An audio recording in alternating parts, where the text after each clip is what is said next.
Welcome to Luca is a Billionaire, where the only thing I invest in is your answers.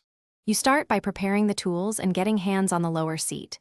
Use a 10 mm socket and ratchet. Remove the 2 forward bolts under the seat cushion. Once done, fold the rear cushion forward to expose clips and wiring. Make sure to push the trim tabs back with a trim tool. Why?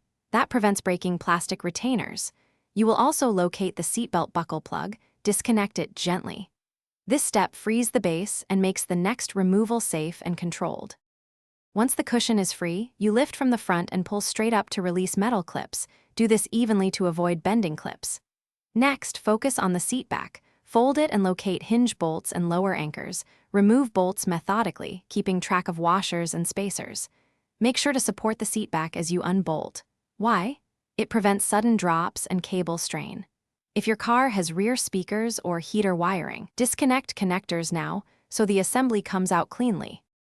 You complete removal by tilting the seat assembly and guiding it out through the door or trunk. Watch for snag trim. If the seat sticks, inspect anchor points and use penetrating oil on seized bolts. Gentle heat or an extra hand helps jammed clips. Make sure to note orientation for reinstall. If wiring won't unplug, press the release tab fully. Do not pry. Reinstallation is reverse order. Align anchors, torque bolts to spec, and reconnect all electrical plugs so everything. Thanks for watching and please subscribe. It's the best investment you'll ever make.